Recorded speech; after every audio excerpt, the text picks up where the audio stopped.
Welcome to Transformative Principal, where you learn how to be a leader and not just a manager of a to-do list. I am your host, Jethro Jones. You can find me on Twitter at Jethro Jones. Your to-do list is a hungry monster that is never satisfied. For the last year and a half, I've helped principals get awards, get promoted, and find the time to do the work that really matters. I recently opened a new mastermind slot. Schedule a call with me and let's overcome the stressed and isolated principal position together. Go to the show notes for this episode at transformativeprincipal.org and click Schedule a Call with Jethro. Welcome to Transformative Principal. You know, sometimes you're in the middle of a conversation and you just know that it's golden, and this is one of those times. I asked one of my mastermind members, Lyn Marsilio, principal in Virginia, to share her RTI process with us in the mastermind so that I could record it. And she started talking about it the week before. And I was like, man, I've got to start documenting this because it's awesome. And she's showing amazing growth, super inspiring. And so this is just taken out of our mastermind where she's talking about her RTI process. And I hope you enjoy it. I hope you learn from it. And wherever you're at, I'm sure you're doing amazing things. She thinks this is just like, this is what we do, but it's awesome. And when you hear the kind of growth they're having, you know that it's really high quality. So enjoy this interview with Lyn Marsilio, and thank you for listening to Transformative Principal. I told my new AP, the thing that I really want to work on is RTI, because we don't have anything in place to help our kids who aren't getting it in tier 1 instruction.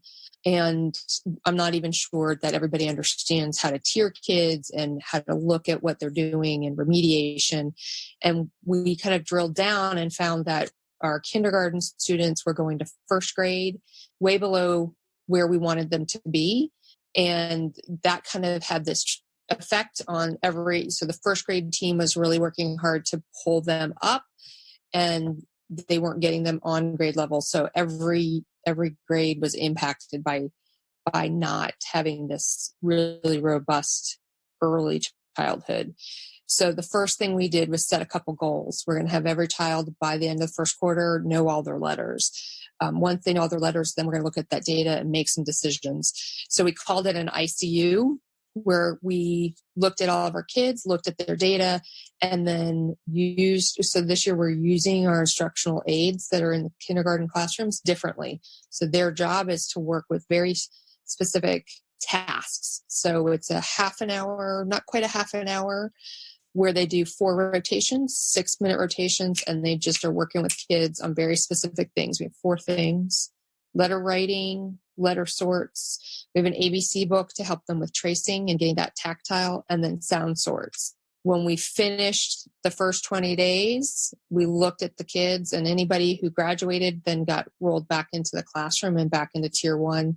We had about 13 kids that didn't make it as far as we wanted. So we did a round 2, but we changed it a little bit and added rhyming and took the tactile piece out. One of the structures we put in place was taking attendance for the kids so that we knew how many times they went to this. The idea was to do it daily. What we found was we had 2 kids who did not. They were like, out of the 20 days, they only made 14 days. So then we started making phone calls home to talk to parents about how the attendance is really important, because they only made 4 letters worth of growth, where everybody else made, 16 to 20 letters worth of growth.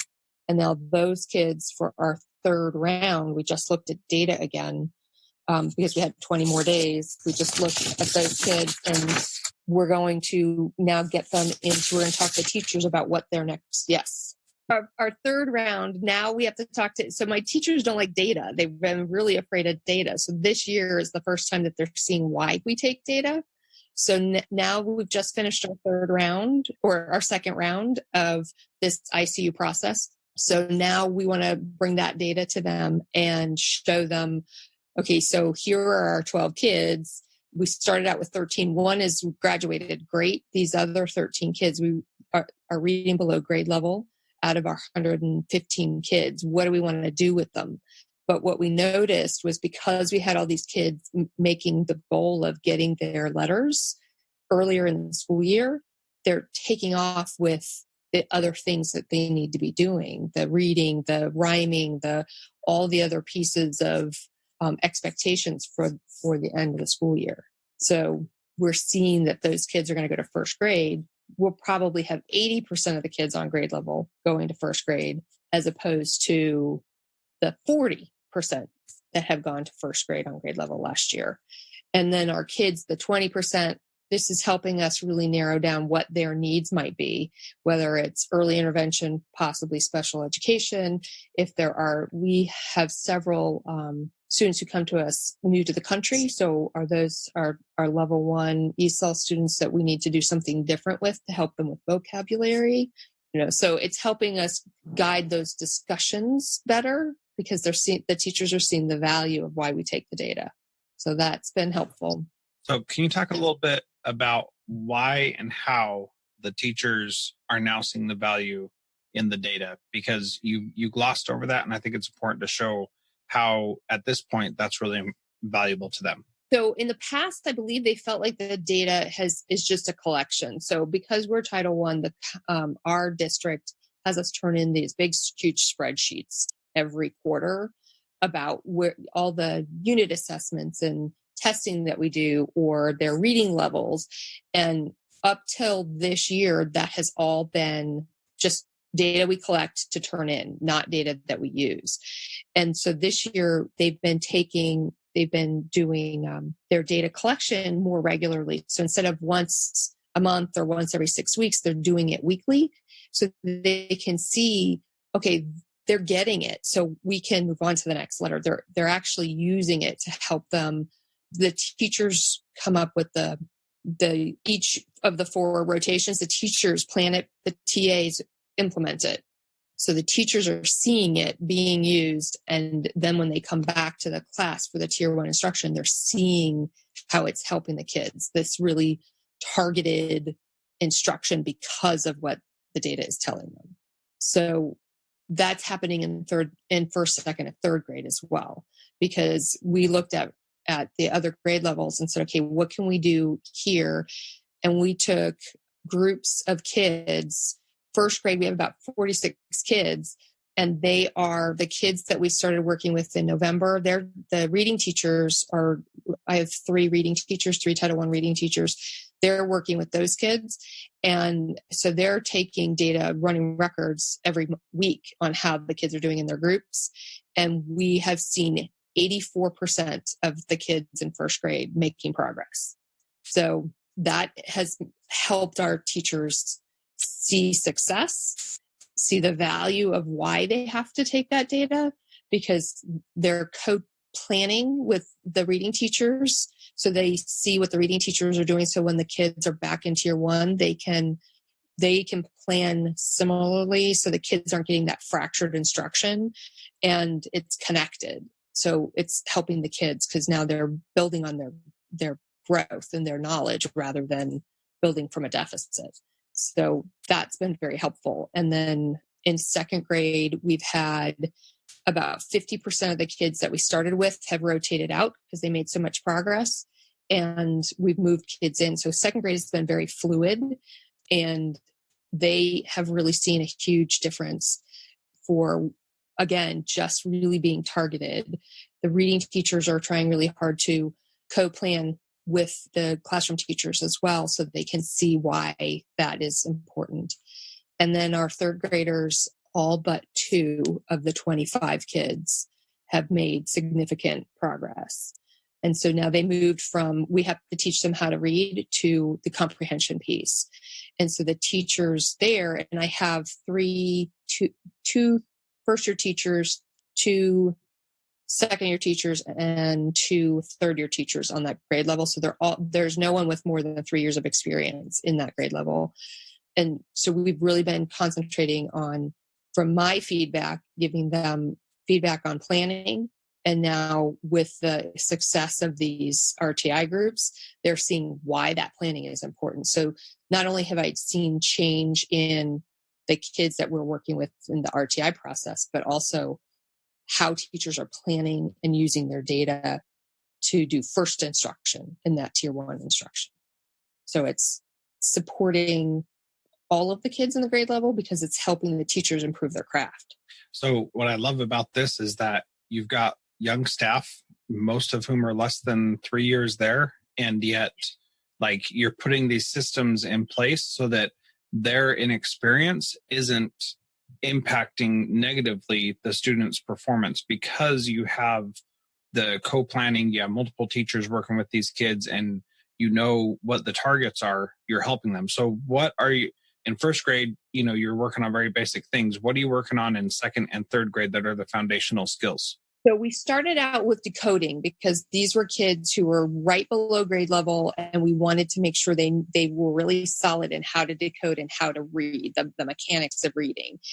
And then once they hit grade level, we pushed them with comprehension skills, the metacognitive skills that the teachers were talking about in the class as well. So in the general classroom, in their tier 1 instruction, so they were hearing it in both places. So now those kids are on grade level, but we haven't let them loose yet because we want to make sure that they really have the comprehension and the understanding before we let them loose.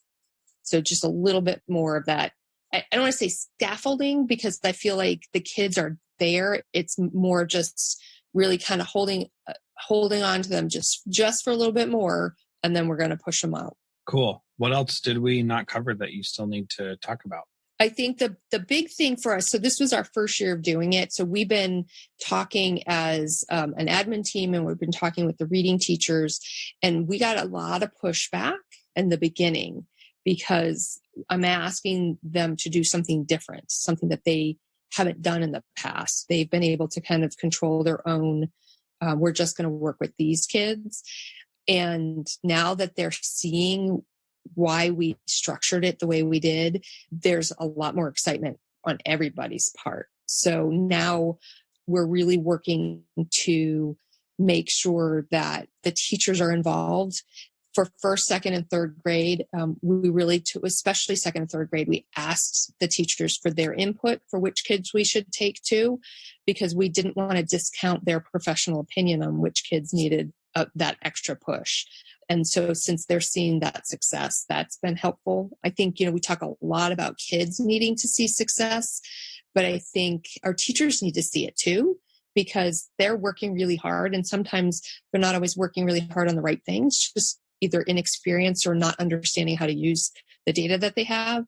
And now that they're having it, that it's contagious, because it's contagious for them. And then it's helpful for the kids, and everybody wins. The big thing that we haven't figured out is fourth and fifth grade, because I still have fourth and fifth grade. We're running out of people. I was very lucky to get some support from central office, so I can hire a TA. And I'm hopeful that the person that I'm hiring is a retired reading teacher. So I'm hopeful that she will be able to help with that fourth and fifth grade.